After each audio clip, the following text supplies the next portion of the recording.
Tawaran kehidupan yang nyaman dan menjanjikan membuat beberapa kota besar menjadi salah satu tujuan untuk merantau. Salah satunya adalah kota Denpasar dan kawasan wisata Badung Bali yang saat ini roda perekonomian di sektor pariwisata makin membaik pasca pandemi.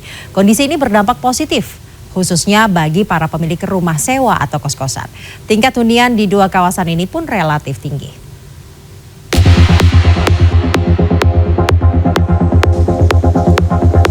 Di sini tempatnya juga enak, tempatnya juga sepi, akses kemana juga dekat, ke Kuta, ke Denpasar juga dekat. Jauh ini belum ada rencana sih karena paling dekat sama tempat kerja, jadi saya buat di sini dulu, mungkin masih lama.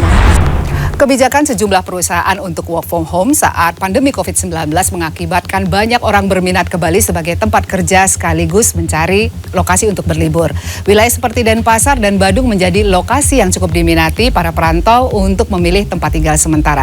Sejumlah hunian sewa dan kos-kosan sebagai syarat utama pindah ke daerah baru mendapat angin segar. Saya mendatangi sejumlah kos-kosan di dua wilayah ini dengan harga yang bervariatif dan rata-rata terisi penuh.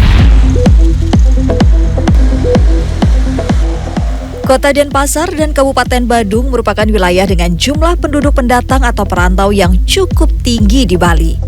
Sebagai daerah yang dekat dengan akses ke berbagai kegiatan ekonomi, membuat kehidupan di dua wilayah ini cukup sibuk.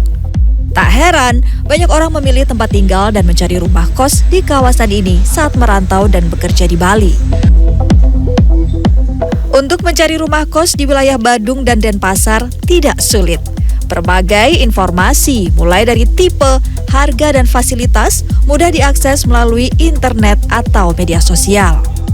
Bagus Putra adalah pemilik puluhan kamar kos di kawasan Kerobokan, Kuta Utara, Badung yang menawarkan kamar berukuran 3x4 dan 5x6 meter seharga Rp700 hingga Rp900.000.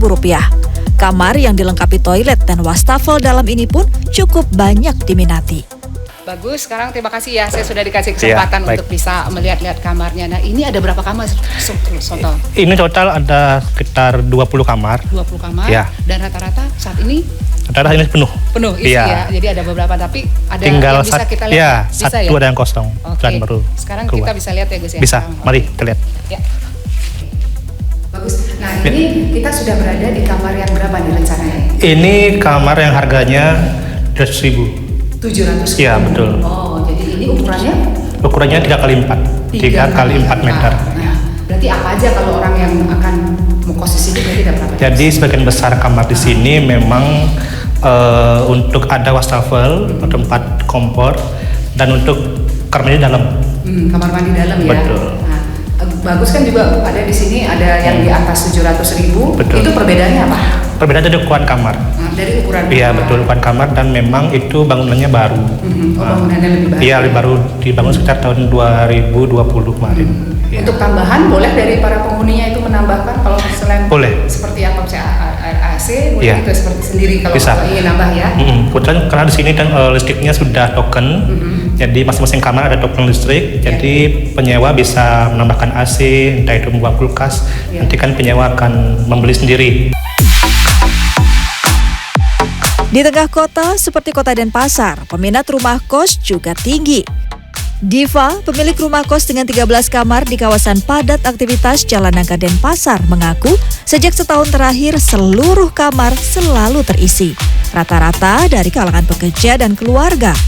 Selain fasilitas toilet, ruang dapur atau ruang tamu terpisah, penghuni akan mendapat akses internet, keamanan melalui CCTV, dan lahan parkir luas. Nah, untuk harga yang 1 juta udah mendapatkan kamar mandi dalam, kamar tidur, serta dapur. Mungkin keunggulannya itu dari fasilitasnya, dari yang pertama mendapatkan internet gratis untuk semua harga kamar. Yang kedua ada CCTV. Yang ketiga ada pembersih harian seperti Bapak yang bersih-bersih. Ya, mungkin itu aja. Dan parkir? Ya, dan parkirnya luas. Beragamnya pilihan dan tipe rumah kos di kota Denpasar dan Badung disambut baik para perantau yang bekerja dan tinggal sementara di Bali.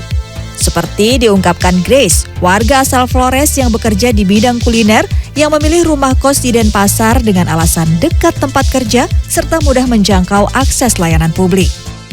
Terus kalau misalnya fasilitas kosan sih, ini kebetulan kosongan ya, tapi lihat lingkungannya bersih, terus akses kemana-mana gampang, misalnya buat belanja itu bagus.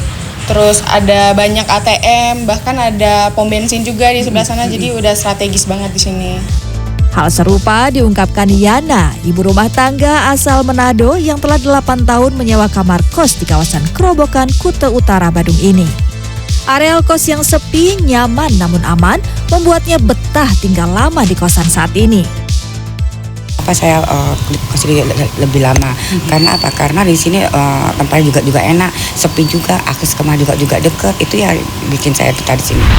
Sebelum memutuskan merantau ke Pulau Bali, ada baiknya pertimbangkan beberapa aspek penting yang akan mempermudah kehidupan saat tinggal di Bali. Seperti lokasi tinggal, kemudahan akses fasilitas umum seperti rumah sakit, pusat perbelanjaan atau pasar, perbankan, dan kantor kepolisian. Akses pusat hiburan, akses transportasi, serta kemudahan sinyal telekomunikasi.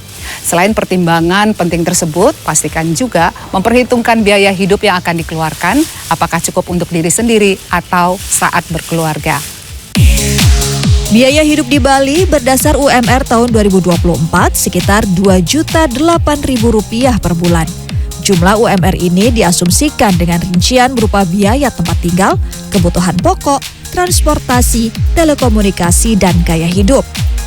Bali yang dihuni beragam etnis dan agama yang hidup berdampingan menjadikannya tempat tinggal yang sangat diminati para pendatang, baik dari dalam maupun luar negeri. Ayu Ngurah Dewi, Kartika Widowati, CNN Badung, Bali.